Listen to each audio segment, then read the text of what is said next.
Controversy erupts as Christians declare, "We don't want Keir Starmer in here." In an unprecedented display of defiance, a group of Christians gathered in a prominent church last Sunday, chanting, "We don't want Keir Starmer in here." This outburst has ignited a firestorm of debate across the nation, drawing stark lines between faith, politics, and the moral compass of a society at a critical juncture. With this bold rejection of the Labour leader, the implications stretch far beyond the church walls, signaling a growing rift in the fabric of British society. Critics argue that this incident represents a betrayal of the very principles that underpin democratic discourse. The church, traditionally a sanctuary for open dialogue and community, has become a battleground for political ideologies. The urgency of this moment cannot be overstated. As one local pastor noted, "This is not just about one politician, it's about the future of our values." The tension in the air reflects a society grappling with its identity, reminiscent of the post-Brexit landscape where divisions became stark and palpable. In the wake of Brexit, political figures like Keir Starmer have sought to unite a fragmented country, yet his efforts are met with vehement resistance from those who feel alienated by the current political climate. The rhetoric employed in the church echoes sentiments heard during pivotal moments in history, where leaders have been both embraced and rejected by their constituents. The powerful language of faith colliding with political ambition raises profound questions about who gets to speak for the people in this democracy. Many fear that this incident is part of a larger trend, one that could redefine the relationship between religion and politics in the UK. Analysts warn that the rejection of Starmer by such a prominent group can catalyze further polarization, leading to an environment where open dialogue is stifled.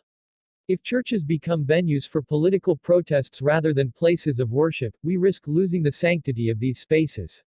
This could mark a new era of influence where ideological purity trumps constructive engagement. The powerful imagery of Christians chanting against a political figure evokes historical parallels to past struggles in the UK, where faith and politics have often clashed. From the English Civil War to the rise of the Labour movement, moments of intense ideological conflict have shaped the nation's trajectory. Today, as the country stands at a crossroads, the implications of this rejection are profound. Will we see a rise in religiously motivated political activism, or will this serve as a wake-up call for unity? Moreover, the reaction from public figures has been swift and telling. Critics argue that such displays of hostility are counterproductive, ultimately alienating potential allies. Prominent figures within the Labour Party have condemned the church's stance, claiming it undermines the democratic process.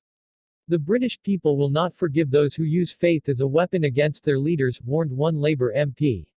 This sentiment encapsulates the fears surrounding the potential fallout from this incident, as it may embolden extremists on both sides of the aisle. The stakes are high, and the consequences of this episode extend beyond mere political maneuvering. This event has the potential to escalate into a broader cultural confrontation, where faith communities are drawn into the political fray. As the fight for the soul of Britain unfolds, the question remains, will religious institutions actively participate in shaping the political landscape, or will they retreat into the shadows of irrelevance? The implications are clear. We are witnessing a critical moment in British history, one that could redefine the intersection of faith and politics for generations to come. If this is a fight for the hearts and minds of the people, then it is imperative that citizens engage actively in the discourse. The future of our democracy depends on our ability to bridge divides and seek common ground, rather than deepen the fractures. In conclusion, as we reflect on this controversial incident, it is clear that the nation stands at a pivotal juncture. The growing movement within faith communities against political figures like Keir Starmer signals a larger struggle for influence and identity in the UK. If you believe in the power of dialogue and the importance of unity, now is the time to act. Join the conversation, like and subscribe to stay informed, and be part of a community dedicated to fostering understanding in these tumultuous times. Together, we can shape a future where faith and politics coexist in harmony, rather than conflict.